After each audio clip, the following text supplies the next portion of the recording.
Ayer arribó al país el presidente de Chile, Sebastián Piñera, que firmó con el jefe de Estado de El Salvador un acuerdo comercial y de cooperación que dijeron fortalece las relaciones bilaterales. Además, Piñera invitó a El Salvador a ser miembro observador de la Alianza del Pacífico, un acuerdo comercial entre México, Colombia, Perú y Chile que viene desarrollándose en los últimos 2 años. También ayer comenzó en Antigua Guatemala una Asamblea General de la OEA, marcada por la búsqueda de alternativas en la lucha contra el narcotráfico. El año pasado, en la Cumbre de las Américas, los países del hemisferio encomendaron a la OEA estudiar la propuesta del presidente de Guatemala, Otto Pérez Molina, que pidió legalizar el tráfico de drogas. La agenda diplomática centroamericana, además, está marcada por la visita que en días pasados llevó a cabo a la región y a algunos países del Caribe el presidente chino Xi Jinping, así como la estancia de Nicolás Maduro en Nicaragua, consolidando aún más las relaciones entre ambos países, que otros consideran además como una profundización de la dependencia que tiene Nicaragua hacia Venezuela. Hoy vamos a realizar un análisis de todos estos movimientos diplomáticos para intentar explicar qué supone para Centroamérica en su conjunto y para El Salvador en particular. Lo hacemos con Sandra Borda, profesora e investigadora del Departamento de Ciencia Política de la Universidad de los Andes de Colombia y actual docente del Instituto de Formación Diplomática de la Cancillería salvadoreña. Soy Saúl Hernández, bienvenidos a Francamente.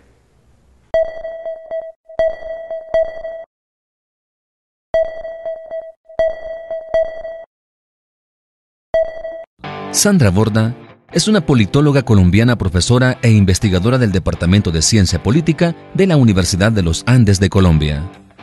Obtuvo un doctorado en Ciencia Política con énfasis en Relaciones Internacionales de la Universidad de Minnesota de Estados Unidos.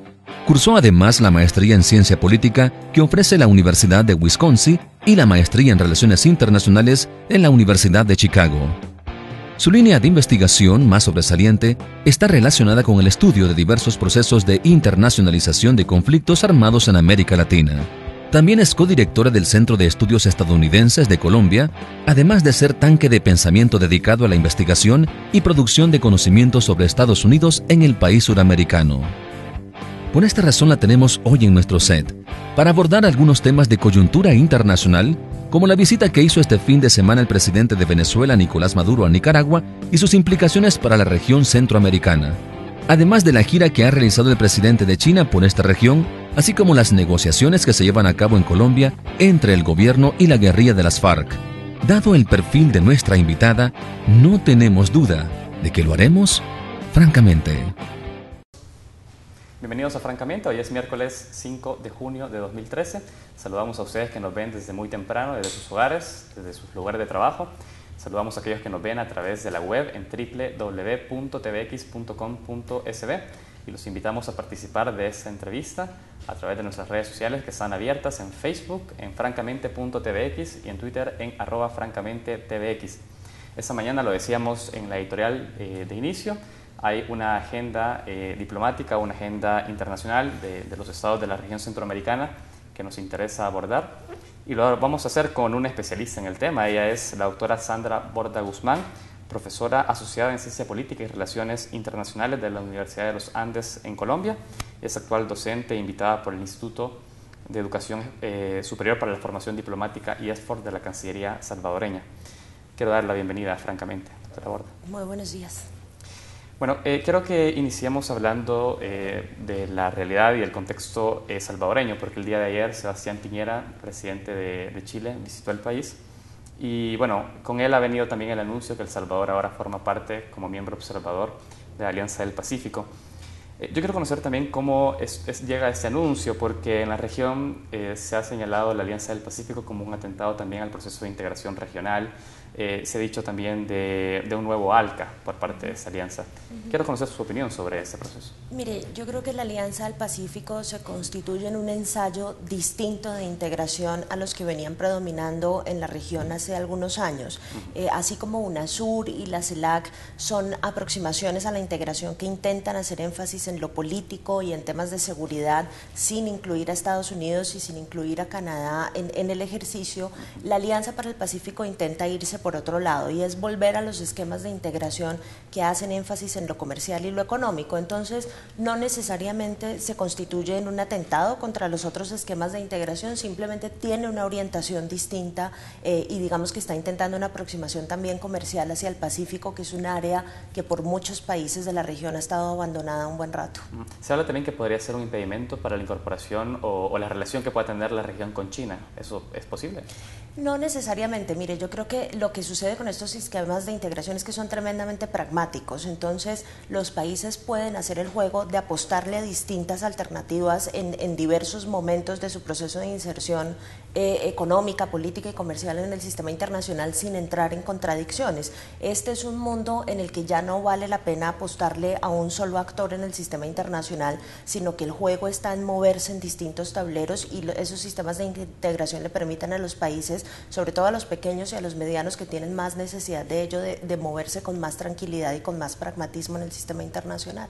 Usted ha hablado de acuerdos o relaciones que son más políticas y otros más comerciales. Digamos, en el contexto que vive América Latina no hay ahora, o pensarlo más bien, orientarse más a tratados de carácter político que a los comerciales, o cuál es la diferencia en ambos. Pues mire, si usted se pone a mirar, por ejemplo, la forma en la que funciona la UNASUR o la forma en la que ha funcionado la CELAC hasta el momento, la prioridad es una prioridad política y es construir un margen de autonomía o un margen de maniobra para la región más amplio frente a Estados Unidos. Digamos que la lectura que está haciendo la región en este momento de cómo ha evolucionado el sistema internacional es un sistema en el que los actores pueden estar un poco más tranquilos de actuar por su propia cuenta y de resolver sus problemas a nivel regional. Entonces, el incentivo es un incentivo de carácter político. En un proceso de integración como la Alianza del Pacífico, el incentivo es más económico y es conseguir, digamos, prosperidad, desarrollo económico a través de los procesos de integración sin necesidad de partir de la premisa que hay que excluir a algunos actores, digamos, por los antecedentes en materia política que tienen en la región. Entonces, funcionan en formas distintas. Fíjese que, por ejemplo, la Alianza para el Pacífico ha pensado en el tema de la movilidad mucho más rápido de lo que lo ha hecho la UNASUR, mientras que en UNASUR el tema de la defensa, por ejemplo, y de la seguridad es prioritario más allá de la cuestión económica y comercial. Entonces, digamos que las prioridades simplemente son distintas. Okay. Eso, pensarlo en esos términos, entonces son los objetivos que se propone cada uno de los acuerdos, ¿no? Así es. Se lo preguntaba nuevamente el tema de cómo poner en riesgo este proceso de integración que ya tiene América Latina, ahora que se ha planteado también dentro de esta nueva estructura dejar por fuera Estados Unidos y Canadá. Específicamente hablo de la CELAC, que se plantea como una nueva OEA sin Estados Unidos y Canadá.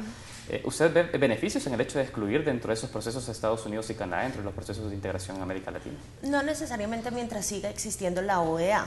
La Organización de Estados Americanos es el escenario por excelencia de diálogo entre Estados Unidos y la región, y mientras se siga manteniendo un escenario donde ese diálogo se pueda mantener, yo no creo que exista ningún problema en que haya otras organizaciones regionales que tengan como objetivo último que los problemas regionales se resuelvan regionalmente. Hay una lógica clara en la CELAC en que Estados Unidos y Canadá no estén, en la medida en que hay muchos problemas que no necesariamente involucran a Estados Unidos y Canadá y que pueden ser resueltos por la región en sus propios términos. El asunto es no eliminar todos los escenarios de diálogo con Estados Unidos porque finalmente estamos en el mismo hemisferio.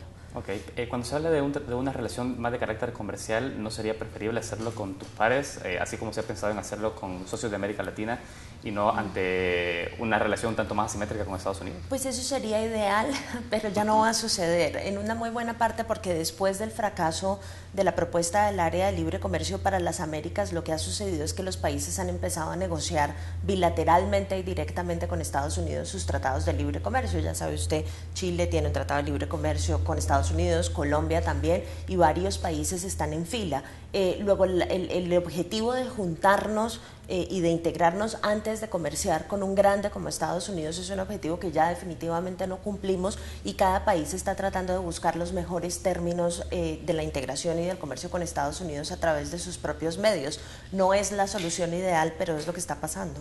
Es decir, es necesario todavía que se consolide más esa integración en América Latina para poder comenzar a hacer un comercio con Estados Unidos. Sí, pero ya, como le digo, hay varios que se fueron por su cuenta. Entonces, digamos digamos que lo que va a pasar de aquí en adelante es que va a ser muy difícil cambiar los términos bilaterales de entendimiento con Estados Unidos en materia económica y comercial a través de organismos regionales de integración, claro, porque ya las reglas del juego están dadas bilateralmente.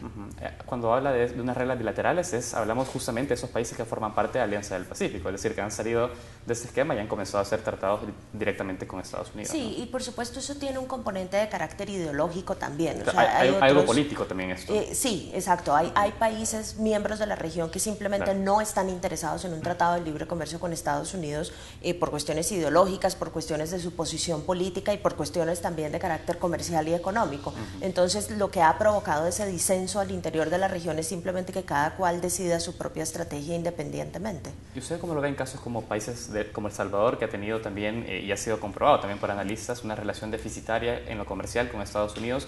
Es decir, seguir haciendo un intento por hacer de esa relación algo más provechoso o comenzar a... Porque no se ve, El Salvador está como una posición ambigua respecto a qué comportamiento tomar, ¿no?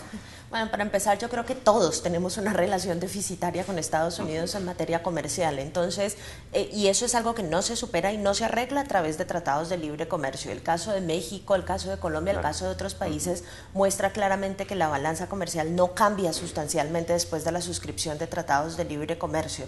Lo que sí, digamos, hay es una ganancia en términos absolutos, o sea, sí hay en algunos casos un mejoramiento de las condiciones económicas en varios de estos países por la intensificación de los lazos comerciales con Estados Unidos, de sectores muy específicos, no de todos, hay unos que sufren también mucho.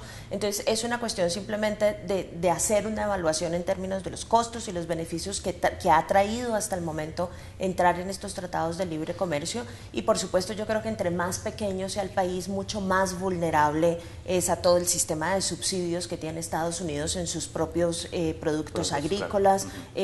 Y creo que la decisión en esos casos es mucho más difícil. Perfecto. Yo quiero hablar con usted también de otros temas, además de este, y específicamente de la visita que hizo el presidente chino a la región. Bueno, ahora está en México, estuvo hace unos días en Trinidad y Tobago y también en Costa Rica. Y bueno, en Costa Rica específicamente ha dejado ya 9 acuerdos de cooperación por una cantidad aproximada de 1.500 millones de dólares en materia energética, infraestructura, productos agropecuarios, transporte. Es decir, es un acuerdo importante que se realiza en la región, y me gustaría entender cómo se enmarca también la visita del presidente chino acá en la región centroamericana. Lo primero es que creo que no es casualidad que la visita se haya dado tan poco tiempo después de que se haya dado la visita al presidente Obama a Centroamérica.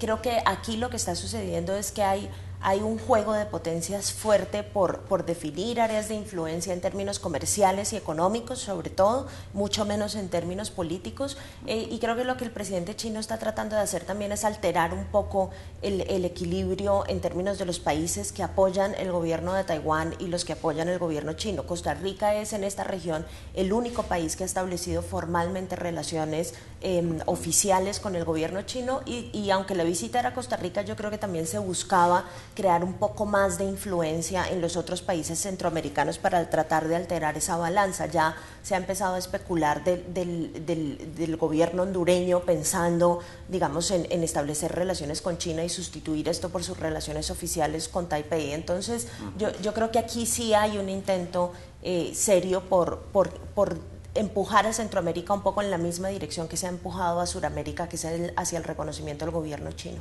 Perfecto. Tengo que ir a un primer corte y vamos a seguir hablándolo al volver de la pausa. Vamos a nuestro primer corte y enseguida volvemos a Francamente.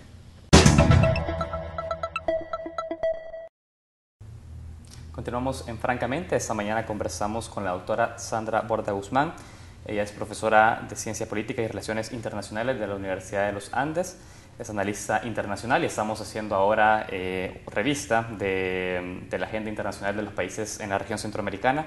Hablamos de la visita del presidente chino a Costa Rica y usted decía, bueno, puede interpretarse también como una visita que viene a inclinar la balanza al reconocimiento del gobierno chino.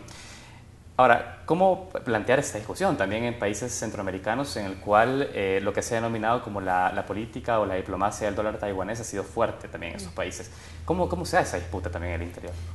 Yo creo que ese es un escenario bien interesante porque es un escenario que le permite jugar a los países centroamericanos mucho con este balance entre China y Taiwán. Ambos países tienen un afán grande por reconocimiento político a nivel internacional, pero China particularmente tiene un interés grande en ser reconocido como una economía de mercado para poder insertarse ahora sí completamente, digamos, en los circuitos de intercambio internacional.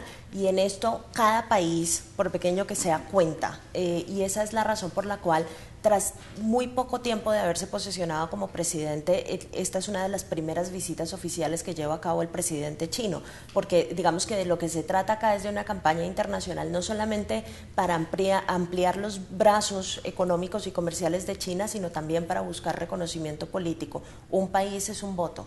Claro.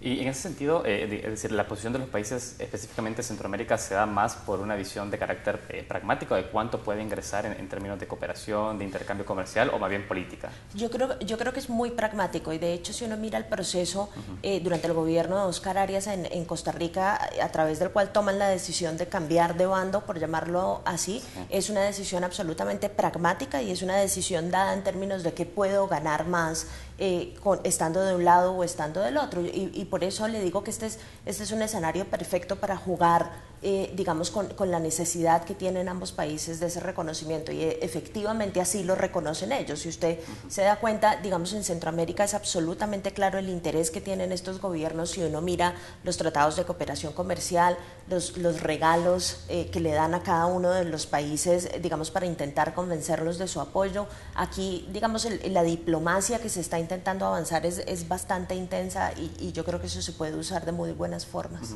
Así como usted dice, bueno, es una visión pragmática, uno no logra entender también cómo es posible que algunos países todavía tengan esa resistencia a iniciar estas relaciones más formales con China, porque bueno, ya ha sido evidente con estos acuerdos que hemos leído y además la relación que se trae desde el inicio entre China y Costa Rica, que han sido muchos millones los que ha dejado en ese país.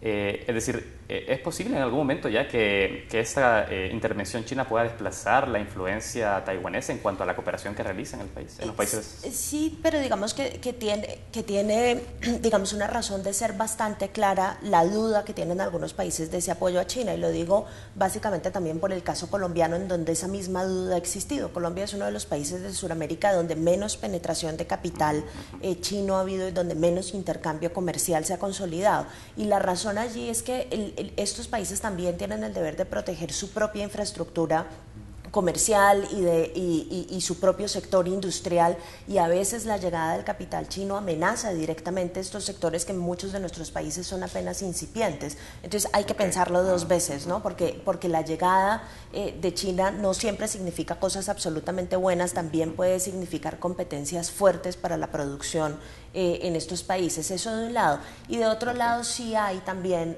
digamos, una cosa que hay que tener en cuenta, y es que lo que ha pasado es que los países de esta región que están más cerca de Estados Unidos o que han tenido alianzas más fuertes y más incondicionales con Estados Unidos son los últimos países que han llegado a acercarse a China, y eso puede ser lo que está sucediendo en Centroamérica. Colombia, como le digo, gracias a su relación muy importante con Estados Unidos a lo largo de su historia, ha sido uno de los países más dubitativos a la hora de acercarse a China. Es una suerte de balance en el que los países sienten que un acercamiento hacia China puede constituirse en alguna suerte de pérdida de preferencias comerciales o de preferencias inclusive políticas que tengan con respecto a Estados Unidos. Entonces ahí el cálculo no es solamente entre China y Taiwán, sino entre China, Taiwán y Estados Unidos. Y por supuesto también hay limitaciones de carácter político. China no es una democracia, China tiene problemas de derechos humanos, China plantea muchas limitaciones, digamos, para lo que ha sido el reconocimiento de principios de funcionamiento clásico de los regímenes políticos a nivel del sistema internacional, y eso por supuesto también genera dudas. Mira, pero es curioso justamente esa última descripción que hace sobre el régimen chino, porque ahora viene de la mano de un aliado que es reconocido a nivel internacional como defensor de la democracia, de la paz y de los derechos humanos, como es Costa Rica. Es decir, ¿eso también puede servir como un elemento de legitimidad por parte del gobierno chino? Sí, y ni qué mencionar a Estados Unidos, ¿no? Recuerde que el presidente chino sale de Centroamérica a encontrarse en California con el presidente Obama, claro, digamos, los cuestionamientos de Estados Unidos en en materia de democracia, en materia de derechos humanos y demás, le van bajando de volumen en la medida en que China le recuerda a Estados Unidos que tiene una deuda enorme con ese país y que tiene vínculos comerciales supremamente profundos. Entonces, esto es un equilibrio no solamente entre países, sino también entre principios, ¿no? ¿Qué es más importante? ¿Los negocios, el intercambio comercial, la estabilidad económica de Estados Unidos o la necesidad de defender los derechos humanos, la democracia como principios rectores pues del funcionamiento de los estados en el sistema internacional? Entonces son ires y venires que no solamente tiene que enfrentar una región como Centroamérica, sino hasta el mismo Estados Unidos también. Claro. Usted ha dicho, es necesario también por parte de China buscar los consensos porque un país es un voto, tal como lo ha dicho, pero digamos, más allá de esto, ¿hay un interés geoestratégico por parte de China sobre la región centroamericana? Es decir, ¿hay algo ahí detrás? Pues yo creo que definitivamente hay un interés que está dado en términos de crecimiento económico, y es que la expansión en este momento de la economía china requiere de socios adicionales, y adicionalmente hay un interés obviamente por los recursos energéticos. China ha estado buscando sustituir digamos sus productos comerciales, sus productos industriales, perdón, basados en el consumo de carbón por consumo de petróleo, y en este sentido, digamos, la búsqueda de estos recursos en todas partes ha propiciado mayor presencia, no solamente acá en Centroamérica, sino también en Sudamérica. Entonces ellos tienen preocupaciones individuales muy claras y digamos que han sido absolutamente honestos sobre eso, y son las preocupaciones con las que están llegando a esta región. ¿Hay búsqueda de recursos naturales por parte de China? Sí, por supuesto. Sí, porque ahora también se discute el inicio de una refinería, si no soy mal, en Costa Rica, y que también ha generado algunas discusiones, sobre todo de impacto de carácter social, porque no se sabe cuántos van a ser los beneficios que deja esa refinería dentro de la sociedad costarricense, y más bien el beneficio es a China. No sé cómo va también eso. Los cuestionamientos alrededor de la inversión china son muchos, y uno de los laboratorios en los que uno puede observar lo bueno y lo malo de la inversión china es África, en donde ya, digamos, se ha avanzado mucho más la presencia de industrias y de compañías de este país, y donde el resultado ha sido, digamos, muchos costos en materia ambiental, por supuesto, porque las restricciones sobre las que trabajan estas compañías y por supuesto las de los países africanos son menores, y el impacto social, como se discute en el caso de Costa Rica, por supuesto también ha sido enorme. Entonces, lo que los chinos promueven en muchas ocasiones son grandes obras de infraestructura con impactos fuertes, pero que los países tienden a menospreciar en la medida en que salen mucho más baratos. Claro. Sobre eso último yo quiero ya ir cerrando sobre el impacto de la visita del presidente chino en la región y conocer desde su visión, es decir, ¿debe entonces los países de la región centroamericana avanzar hacia una relación mucho más formal con China? ¿Cree que el estudio debe ser mucho más pormenorizado? ¿O cómo ve eso? Yo creo que eso hay que analizarlo caso por caso, y hay que analizarlo a la luz de varias cosas, a la luz de la importancia y la intensidad que cada uno de los países tenga con Estados Unidos, sobre todo pensando en la cooperación militar, que por cuestiones de seguridad esta región tiende a incrementar con respecto a la potencia del norte. Vale la pena, digamos, poner eso en riesgo cambiando de aliados. Hay que mirar también la naturaleza de la relación que tienen con Taiwán, digamos, hay que analizarlo caso por caso y mirar, digamos, con mucho cuidado y con mucha estrategia qué tipo de beneficios y qué tipo de sacrificios eventualmente se pueden hacer cambiando de bando. Muchos países latinoamericanos, suramericanos lo han hecho, pero digamos que son países como Argentina, como Brasil, que tienen una relación mucho menos estrecha con Estados Unidos y un nivel de autonomía económica y comercial más grande. Entonces los costos no han sido tan altos, pero insisto, hay que mirarlo caso por caso. Usted decía, no se puede dejar de ver esa relación sin tener en cuenta Estados Unidos. El hecho de abrir relaciones con China implica inmediatamente dejar de lado a Estados Unidos. No necesariamente, digamos que no es un juego de suma cero en el que se gane algo y se pierda algo automáticamente, pero en algunos casos sí ha traído, digamos, Estados Unidos no implementa medidas abiertamente coercitivas a los países que abren relaciones o empiezan relaciones comerciales con China, y China se cuida mucho de reducir al mínimo su influencia política para que Estados Unidos no se sienta amenazado en su zona de influencia. Claro. pero hay que mirarlo caso por caso de nuevo, porque como le digo, en el caso de Colombia sí ha habido mucha reticencia a intensificar la relación con China, porque sí se teme que está en riesgo una parte importante de la cooperación que existe con Estados Unidos. Entonces, no es que sea un juego de suma cero, pero tampoco es que a Estados Unidos no le importa en absoluto que ingrese la influencia china en estos casos. Ha sido muy clara, yo tengo que ir a un nuevo corte, vamos a hablar de seguridad al volver de la pausa. Vamos rápidamente a un segundo corte y enseguida estamos en Francamente.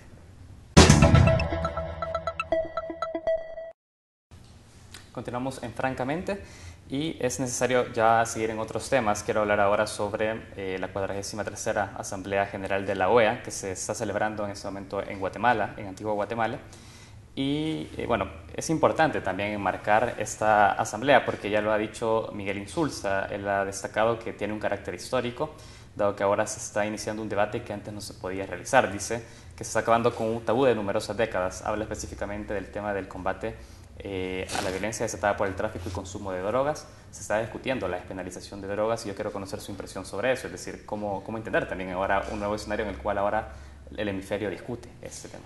Pues es un proceso bien interesante porque es un proceso que se inicia en la Cumbre de las Américas en Cartagena, cuando el presidente Santos le solicita a la OEA que adelante un estudio que simplemente se dedique a contemplar diversos posibles escenarios en el combate contra las drogas. Digamos que lo que hay detrás de esto es la necesidad de empezar a discutir el tema de las drogas en términos diferentes a los que siempre se ha discutido, es decir, pensando siempre en las drogas como una cuestión de crimen organizado, pensando siempre en la prohibición como alternativa, y lo que se quería era mirar otras posibles opciones de entender el problema y de esa forma generar nuevas estrategias. La premisa de partida es que la guerra contra las drogas en su forma actual simplemente no ha funcionado. No hay reducción sustancial de cultivos ilícitos, no hay reducción sustancial de consumo, y los países que por una razón u otra están involucrados en toda la cadena, desde la producción hasta el consumo, siguen sufriendo problemas de seguridad tremendamente fuertes. Entonces, si la política no ha funcionado, como en cualquier política pública, lo obvio es entonces iniciar una discusión a ver qué otra cosa puede funcionar. Entonces, esto es lo que está detrás de la discusión actualmente en Guatemala.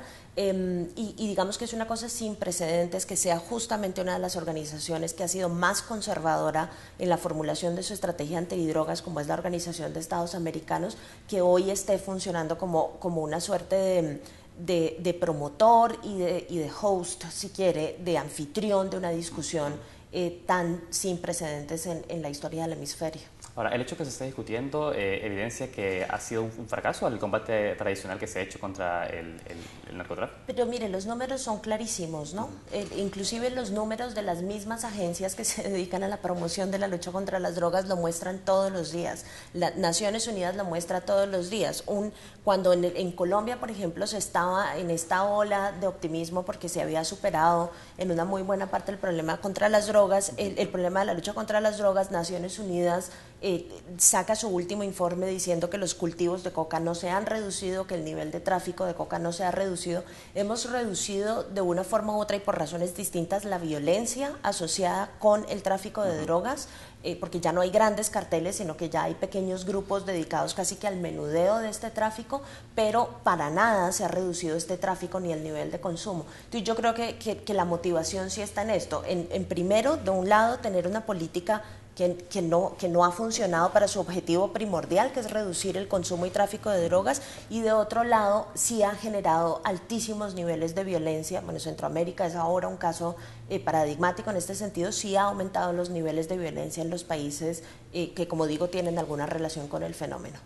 Usted dice, bueno, se ha ido desplazando también los grandes cárteles de la droga hacia un narcomenudeo, pero sigue existiendo ese flujo importantísimo. ¿Cómo se hace? Así es. Colombia sigue siendo el mayor productor de coca en el sistema internacional. Seguimos siendo los mayores proveedores de esta droga ilícita en el sistema internacional. Lo que pasa es que el proceso de producción y tráfico ya no está a cargo de los dos carteles que fueron tan conocidos durante los 80s y 90s, el cartel de Medellín y el cartel de Cali, sino que el negocio se ha desintegrado y está a cargo de grupos muchos más pequeños, cuyo accionar es menos visible en la escena nacional, porque por supuesto no están desafiando abierta y directamente la autoridad del Estado como sí lo hacían estos grandes carteles. Entonces, digamos que el problema de la violencia y el problema del tráfico simplemente, en el caso de Colombia, se ha hecho un poco menos visible a través de los medios de comunicación, pero el problema persiste. Esta historia del éxito colombiano en materia de las luchas contra las drogas es una ficción. ¿Ah, sí? O sea, es decir, está siendo oculto o más bien matizado. Sí, yo creo que en esto hay que ser absolutamente honestos. Hay intereses por parte del gobierno colombiano y por parte del gobierno estadounidense de presentar esto como un caso exitoso. De parte del gobierno estadounidense es necesario mostrar que el Plan Colombia fue una inversión que valió la pena, porque eso fue una inyección de recursos económicos y militares al Estado colombiano gigantesca, y hay que demostrar que de una forma u otra sirvió para algo. Y de parte del gobierno colombiano, por supuesto, es también, digamos, un instrumento útil para su movilización en el sistema internacional, aunque en lo que insiste el presidente Santos es que la guerra no ha sido un éxito y es necesario reformularla. Entonces, por supuesto, hay una tensión grande entre estas dos posiciones. Cuando usted dice el hecho de que ahora ya no son esos cárteles de droga que ponen en cuestionamiento al Estado colombiano, ¿es porque estos pequeños grupos ya ahora están legitimados para hacer ese trabajo o cómo entenderlo? Son grupos que simplemente no están interesados en tener una visibilidad política. Aprendieron una lección muy importante durante la época de los grandes carteles en Colombia, y es que llamar tanto la atención y convertirse en un actor político va en su propio detrimento y en el detrimento de su negocio. Entonces, estos son grupos que simplemente son grupos de pura y física criminalidad organizada que no están interesados en tener ningún perfil político en el escenario colombiano. Es que usted acuérdese que Pablo Escobar fue congresista en Colombia. Entonces, en la época de los carteles sí planteaba una necesidad política de insertarse en el Estado o atacar el Estado. Hoy estos grupos no tienen interés en tener ningún tipo de relación con el Estado. Perfecto, se entiende. Ahora, en ese marco, ¿cómo se entiende o cómo poder qué esperar también de esa cumbre de la OEA? En el entendido también que Estados Unidos ha mostrado una clara oposición a que se avance sobre la legalización de las drogas. ¿Finalmente dará algún tipo de resultados novedosos sobre el combate a ese efecto? Mire, yo creo que el problema con Estados Unidos es que, si bien se está gestando un cambio a nivel interno importante en la actitud de la opinión pública frente al tema de las drogas, y de hecho en las mismas políticas a nivel de los estados en el tema de las drogas, lo último que va a cambiar en toda esta secuencia, desde lo local hasta lo internacional, es la política exterior de Estados Unidos en materia de lucha contra las drogas. Entonces, lo que va a pasar seguramente es que vamos a seguir viendo este movimiento de los estados en favor de la legalización del consumo médico o recreacional de la marihuana, que seguramente se va a trasladar a otro tipo de drogas suaves también, y que ese movimiento finalmente se va a traducir en un cambio en la posición del gobierno federal. Pero para que eso pase va a tomar muchísimo tiempo, y hasta que el gobierno federal no cambie su posición en el tema de las drogas, no vamos a ver ningún cambio en la política exterior de Estados Unidos en ese sentido, y ya lo anunciaron. Recuerde usted que el presidente Obama en la Cumbre de las Américas lo dijo claro: yo doy por bienvenida a la discusión, pero mi posición no la voy a cambiar. Y en ese sentido, el hecho de que Estados Unidos se resista también implica que no va a existir esa estrategia en la región, ¿o sí? No, yo creo que lo que va a pasar es que la región va a seguir presionando, y la presión va a venir en dos sentidos. Va a venir de parte de los países latinoamericanos, que obviamente están involucrados en esto, y va a venir de parte de la sociedad civil y de los gobiernos estatales en Estados Unidos. Creo que lo que va a terminar pasando es que en un momento determinado el gobierno federal no va a resistir la presión de ambos lados y se va a ver obligado a cambiar esa posición, pero yo no creo que vaya a pasar eso en el corto plazo. Y lo otro que pasa a nivel de América Latina es que tampoco hay un consenso sólido, y por eso es necesario dar esta discusión alrededor de cuáles son las medidas alternativas. Hay posiciones, como la posición del presidente guatemalteco, que no coinciden con la posición de otros gobiernos en Centroamérica y que no coinciden con la posición de otros gobiernos en Sudamérica. Entonces, nosotros mismos también no hemos hecho la tarea de ponernos en la misma página en este tema. Sobre su opinión me gustaría sobre ese tema. ¿Cree que es beneficioso sobre el combate el hecho de impulsar una estrategia de despenalización de drogas? Yo creo que esa es una pregunta un poco difícil, porque primero no lo hemos ensayado nunca, entonces no sabemos cómo va a funcionar. Lo que se ha visto en los casos de despenalización de consumo de drogas en países que lo han ensayado es que efectivamente reduce el nivel de violencia y no sucede lo que muchos predicen, y es que aumenta el nivel de consumo. La despenalización no necesariamente se traduce en una mayor necesidad de consumir drogas que hoy son concebidas como ilícitas. Entonces, digamos que lo que sí es necesario pensar es en digamos, aproximaciones un poco más pragmáticas y menos ideológicas y, si quieren, menos religiosas a este problema. Se trata de mirar qué funciona e intentar reducir el impacto que tiene esto sobre la sociedad civil.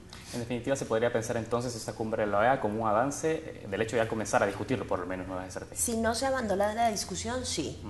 Si lo que sucede es que esto es uno de esos momentos que tanto les gusta a los países latinoamericanos de armar una gran discusión que no se traduzca en cambios de política concreto, entonces creo que no vamos a haber hecho la tarea. Claro. Quiero que avancemos sobre otros temas y, bueno, para ir cerrando también con esas visitas que has tenido últimamente a la región. Nicolás Maduro también estuvo en Nicaragua el fin de semana y, bueno, también ha echado una alianza y una serie de acuerdos con Nicaragua, ¿no? Entre Venezuela y Nicaragua. Eso pasa también en un contexto en el cual se está desplazando también desde Enrique Capriles está haciendo una gira por diversos países en los cuales está tratando de apuntar a un gobierno de Venezuela que no es legal, dice, es un gobierno ilegítimo. Venezuela ahora está integrándose mucho más con Nicaragua. ¿Usted cómo ve, cómo se ancla también esta visita de Maduro en Nicaragua? Vea, yo creo que están pasando varias cosas en Venezuela. De un lado, el resultado de las últimas elecciones no le dio una ventaja lo suficientemente amplia a Maduro sobre la oposición en su país como para consolidarse políticamente a nivel interno. Después de la muerte de Chávez, lo que todo el mundo pensaba era que la diferencia en estas elecciones iba a ser abismal y que el oficialismo iba a ganar de lejos en las elecciones, y lo que pasó al contrario fue que la diferencia fue muy pequeña. Y eso lo ha obligado a buscar legitimidad no solamente a nivel interno, sino también a nivel internacional. La forma en la que eso funciona es que si usted consigue apoyos internacionales, eso le sirve como discurso a nivel interno para cerrar, digamos, las zanjas que abre la oposición, que son bien profundas en el caso de Venezuela. Y simultáneamente la diferencia pequeña y las dudas sobre la legitimidad legitimidad y la legalidad de las elecciones también le abrió un espacio importante a la oposición para empezar a movilizarse internacionalmente, y eso es lo que ha estado haciendo no solamente Capriles, sino los líderes de la bancada de oposición en la Asamblea. Entonces lo que han hecho es ir a diferentes países que creen que son más o menos similares ideológica y políticamente a las banderas de la oposición, a buscar un poco más de apoyo, especialmente en tratar de presionar al gobierno para que haga el reconteo, que igual no se puede hacer, pero tratar de presionarlo un poco más, yo creo que también ya preparando el escenario para una futura transición.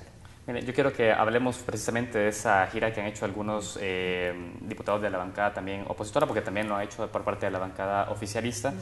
Y también en este contexto Colombia ha sido protagonista en los últimos días de una visita particular, ¿no? Pero antes de entrar a eso, yo quiero entender también la presencia de Venezuela en la región específicamente centroamericana, porque ahora ya sabemos que Honduras y Guatemala también forman parte de la iniciativa de Petrocaribe. El Salvador está ahora como teniendo una posición si entra o no, pero es decir, Venezuela está posicionándose hoy por hoy en la región y está diciendo, bueno, hagamos ese tratado de carácter asimétrico, como se piensa. Es decir, hay un interés también por Venezuela de consolidar esa zona de influencia en Centroamérica. Pero siempre, siempre, no es reciente, y hay, digamos, la motivación acá es una motivación de carácter político y de carácter ideológico también, y es la expansión del proyecto bolivariano. Desde hace mucho tiempo, inclusive durante las administraciones del presidente Chávez, se ha pensado en la necesidad de ir moviendo a la región un poco más lejos de la influencia de Estados Unidos y un poco más cerca, digamos, de esta suerte de proyecto autonomista que tiene el proyecto bolivariano, pues, para la región. Entonces, digamos que para Venezuela esto es importante. Ahora, lo que sucedió en el caso de Sudamérica es que este pulso que tenía Chávez con Brasil por la influencia en el UNASUR y la influencia en Sudamérica lo terminó perdiendo Venezuela y lo terminó ganando Brasil, y gracias a eso la UNASUR se ha movido mucho más hacia una versión de centro en términos políticos e ideológicos. Habiendo pseudo fracasado este proyecto en la región sudamericana, lo que está buscando Chávez entonces Maduro, es incrementar la influencia de Venezuela en la región centroamericana para complementarla además con una influencia ya bien consolidada que tiene Venezuela sobre el Caribe.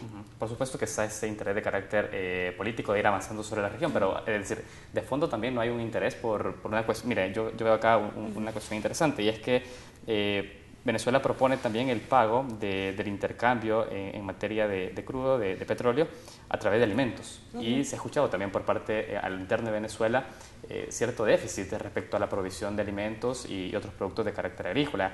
Es decir, también no hay acá una cuestión de un interés por parte de ser Centroamérica un productor de esos bienes para Venezuela. Sí, por supuesto, y lo que está sucediendo en Venezuela, y digamos que esto ya no es un secreto para nadie, es que hay un problema de abastecimiento grueso que el gobierno no ha podido subsanar y que se ha hecho mucho más profundo desde la muerte de Chávez y durante la administración del presidente Maduro. Entonces, estas alianzas, por supuesto, contribuyen, digamos, al mejoramiento de la situación venezolana en ese sentido. Nada más la semana pasada Nicaragua mandó unas toneladas de azúcar porque hay problemas de desabastecimiento con azúcar, y esto, por supuesto, se da a través de unos intercambios muy informales que existen con Venezuela, como acuerdos de amigos entre los países, porque todavía no hay algo tremendamente institucionalizado, y por supuesto esto es algo que le viene bien a los países de esta región y que le viene bien también a Venezuela, pero no es una cuestión institucionalizada y de largo plazo. Digamos que en varias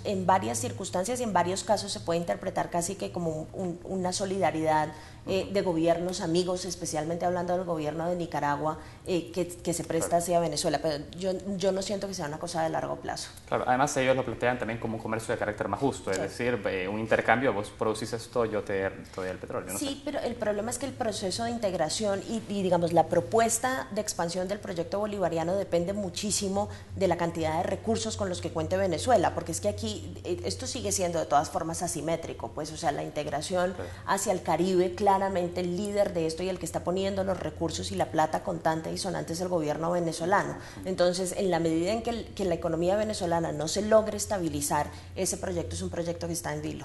Es decir, está supeditado a la economía venezolana, a la instalación.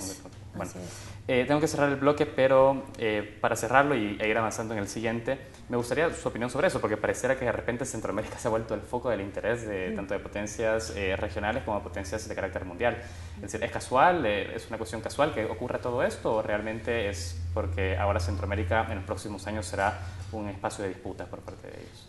Yo creo que lo que está pasando responde a una lógica de reacomodamiento del sistema internacional. El momento por el que estamos pasando es un momento de transición que no sabemos exactamente hacia dónde va a llegar, pero en el que claramente la influencia de Estados Unidos sobre Centroamérica y sobre Sudamérica ha cedido sustancialmente, y el haber cedido ese espacio le han mandado el mensaje a otros varios países, no solamente de la región, sino de fuera de la región, de que esta es una zona que está en juego.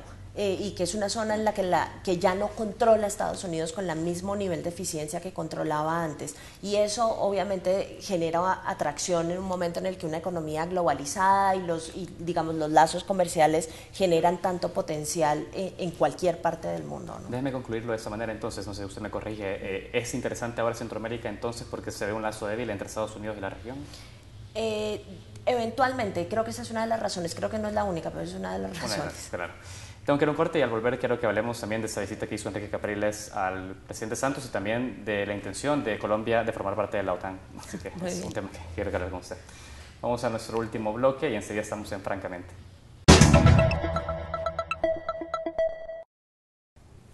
Continuamos en Francamente, estamos ya sobre nuestro último bloque de la entrevista.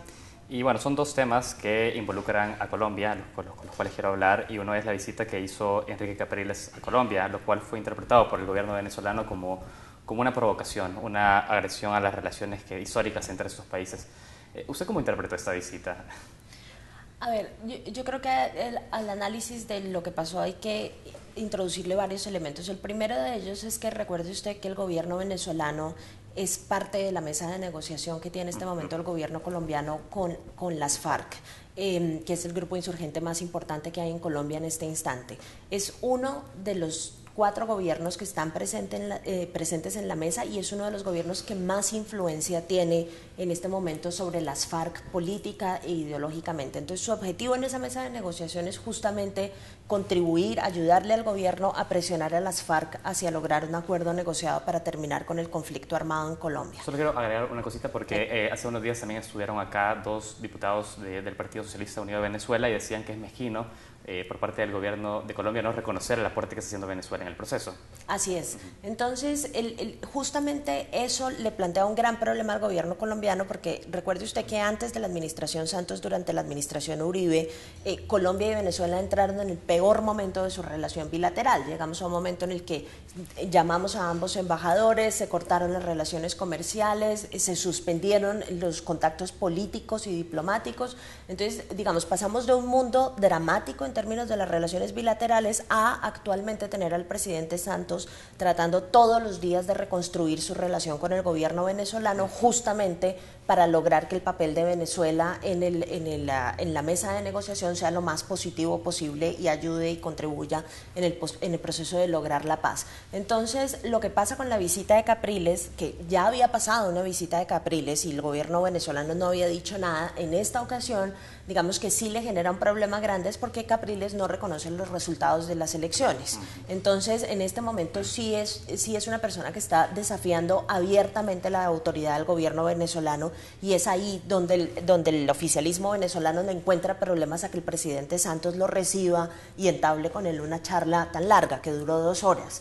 Entonces, lo que hay acá es un intento por el presidente Santos, en primer lugar, de conciliarse con todas las fuerzas venezolanas en este momento. Digamos, lo que está tratando es de construir una relación un poco más estructural y mucho menos partidista hacia Venezuela. Y por supuesto, también está intentando mandarle el mensaje al gobierno venezolano de que por supuesto aprecia que esté presente en la mesa de negociación, pero que eso no necesariamente implica que esté de acuerdo con todo lo que haga el gobierno venezolano. De hecho, Colombia fue el único país en UNASUR que pidió el reconteo y pidió un mayor nivel de transparencia después de las elecciones. El resto de países de UNASUR decidieron solamente respaldar la elección de Maduro sin cuestionar o sin pedirle cuentas en términos de lo que había pasado electoralmente. Entonces, esta relación siempre ha sido una relación difícil, principalmente porque política e ideológicamente estamos en esquinas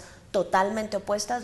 Los gobiernos de los 2 países son emblemáticos de proyectos políticos y económicos fundamentalmente distintos, entonces es una cuestión de casi todos los días, pues todos los días hay, digamos, un asunto nuevo que tratar en las relaciones bilaterales porque las diferencias son enormes. Es decir, se podría entender entonces como legítima la reacción por parte del gobierno venezolano, en el entendido que es un acto simbólico el hecho de reconocer o de que Santos se reúna con Capriles como un reconocimiento a la ilegitimidad de ese gobierno. No, yo creo que lo que sucede en este momento es que el presidente Maduro está en una posición muy débil a nivel interno y está buscando, como le decía hace un minuto, legitimidad a través de su discurso internacional. Entonces, por eso reacciona tan fuertemente. Pero digamos, no hay ningún acto violatorio del derecho internacional por parte del presidente Santos. De hecho, esto es una cosa que pasa todos los días. Los presidentes reciben miembros de los gobiernos y miembros de los partidos de oposición todo el tiempo. O sea, aquí no hay ningún mensaje ni ningún acto incorrecto que corregir. Por más que he dicho que viola el Pacto de Santa Marta, en el cual se contempla la coexistencia pacífica de estados y se habla de una promesa de no intromisión en asuntos internos de cada país. Sí. Acá no hay intromisión por parte Ese Pacto de Santa Marta es el pacto que firman el presidente Santos y el presidente Maduro para dar lugar al inicio del proceso de reconstrucción de la relación bilateral. Y es un pacto, digamos, tremendamente informal, donde básicamente ambos países acuerdan que van a coexistir pacíficamente y que este nivel de confrontación que se dio con la administración Uribe no va a volver a existir. Pero la visita de Capriles no constituye ninguna amenaza directa a ese nivel de coexistencia pacífica. O sea, el presidente Maduro, digamos que intenta ser el único interlocutor en la región por parte de Venezuela, y eso con una oposición tan fuerte es una cosa muy difícil de lograr. Yo quiero hablar también de otros actores en el escenario político colombiano a raíz de esa visita, porque si bien se sabe que Juan Manuel Santos y Álvaro Uribe hoy por hoy están también en polos un tanto opuestos, o por lo menos que entran en conflicto. ¿Jugó también en algún momento papel la visita de Capriles con Álvaro Uribe acá? ¿Hay algún tipo de relación en esa visita? El gobierno venezolano, cuando se anunció la visita de Capriles a Colombia, especuló que Capriles se iba a reunir con el presidente Uribe, cosa que finalmente no pasó. Se reunió con varios partidarios y con gente cercana al expresidente, pero no se reunió directamente con el presidente Uribe, cosa que, digamos, está estratégicamente pensada, porque el presidente Uribe siempre se ha asumido como una persona hostil, y realmente lo es, al gobierno venezolano. Entonces no tenía mucha presentación reunirse con él, y eso definitivamente no pasó, pero el presidente Uribe sí le dio un espaldarazo público a la reunión que tuvo Capriles con el presidente Santos. De acuerdo, yo quiero cerrar ya este tema, pero no sin antes hacer una mención sobre el proceso de paz colombiano. Usted ha dicho que es importante también enmarcarlo, el rol que ha tenido Venezuela. ¿Se pone en fragilidad o en riesgo el hecho ahora de que Venezuela pueda entrar en un conflicto con Colombia, ese proceso? Pues ya esta mañana el presidente Maduro hizo declaraciones conciliatorias hacia el gobierno colombiano, y parece ser que la crisis está superada. Lo importante a tener en cuenta acá es que Venezuela es un actor un poco impredecible en la mesa de negociación, y que es importante que el gobierno colombiano, digamos, tenga en mente que la coyuntura por la que está pasando el gobierno venezolano es una coyuntura difícil, y que no se va a poder contar con ellos en la mesa de negociación de la misma forma con la que se hubiera podido contar antes de la muerte de Chávez. ¿Cómo va ese proceso? No sabemos, porque no es público, no son públicos los acuerdos que se logran. La premisa de negociación es que nada se ha negociado hasta que todo se haya negociado, de tal forma que los acuerdos parciales sobre los 6 temas gruesos no se van a dar a conocer públicamente. El primer tema, que era el tema más difícil de todos, el tema agrario, es un tema sobre el que supuestamente ya se logró un acuerdo, y vamos a transitar ahora, el 10 de junio, que se inicien otra vez los diálogos, a la discusión sobre la participación política de las FARC en caso de que el proceso de paz llegue a su fin exitosamente. Luego es muy temprano para decir, pero ahí vamos. Ok, bueno, seremos muy pendientes entonces de cómo avanza. Quiero conocer su opinión sobre esa pretensión de Colombia de ingresar a la OTAN. ¿Cuál fue su reacción al conocer esto?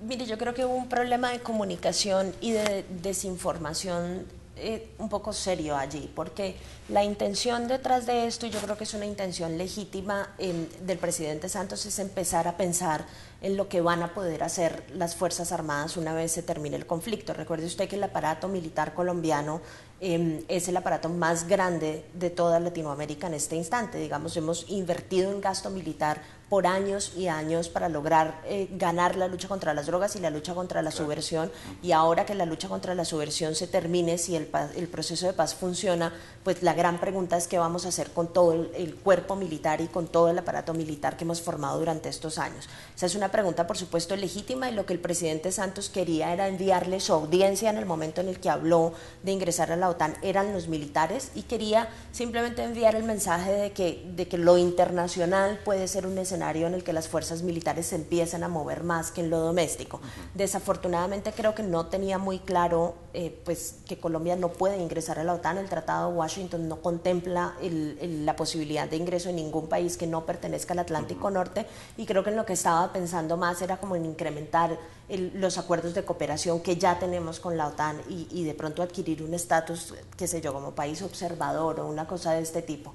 Sí. Pero por supuesto generó un debate en la región gigantesco, agravado por el hecho de que el lunes era festivo en Colombia y nadie pudo reaccionar, mientras el resto de la región estaba absolutamente horrorizada con la idea del presidente de entrar a la OTAN. Claro, usted decía, bueno, hay una intención de fondo también del hecho de movilizar este cuerpo del ejército a la cual se ha invertido durante este tiempo, pero ¿no hay de fondo también una cuestión provocadora? Porque lo ha señalado de alguna manera países como Nicaragua, Bolivia y Venezuela, ¿no? El hecho de que, bueno, ¿cómo es posible que un socio también de un proceso como UNASUR, que también tiene un Consejo de Defensa Suramericano, es decir, tengan que hacer esa provocación o ese ingreso, esa pretensión de ingresar a la OTAN? Sí, yo creo que lo que pasó fue que no hubo, digamos, no fue una de esas declaraciones premeditadas y calculadas, sino creo que fue una cosa de momento sobre la cual no se pensó el tipo de efectos que iba a tener. La discusión que estamos teniendo en la región alrededor de estas declaraciones es muy parecida a la que hubo alrededor de las bases estas militares que iba a instalar Estados Unidos en Colombia. La región ya no está para intromisiones militares de Estados Unidos ni del norte. En este momento los niveles de autonomía se han ampliado y yo creo que lo que señala este debate es que definitivamente, digamos, a Colombia le va a tocar revisar sustancialmente los elementos de su política exterior si quiere pensar en tener una relación mucho más armoniosa con la región. Perfecto. Yo tengo que ir cerrando la entrevista, pero me gustaría conocer de su análisis muy general, por supuesto, porque el tiempo no lo da. Bueno, ¿cuál va a ser el rol también de la región latinoamericana, una región que ha estado impulsando una integración, ya lo hemos dicho, de carácter también político, sobre todo en el sur, frente a lo que viene, ¿no? A este contexto que se aproxima? Vemos a una China fuerte, vemos a Estados Unidos también acá, procesos de carácter político interno que, bueno, están ahí, que podrían poner en fragilidad, no sé, ese proceso de integración.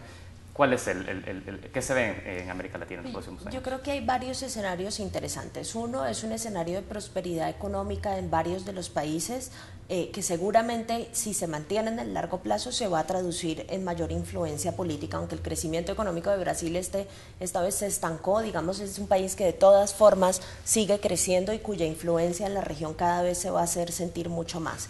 Y en ese escenario económico también hay, digamos, un escenario político que yo no llamaría de polarización, pero sí de mucha diversidad ideológica. Es un momento crucial para que la región aprenda a vivir en medio de esas diferencias y, por supuesto, también para que logre convertir esa eventual prosperidad económica en mayores niveles de autonomía. Yo creo que ya estamos preparados para lidiar con nuestros propios asuntos. Perfecto. Usted ha sido muy clara con su análisis y le agradecemos su presencia en este set.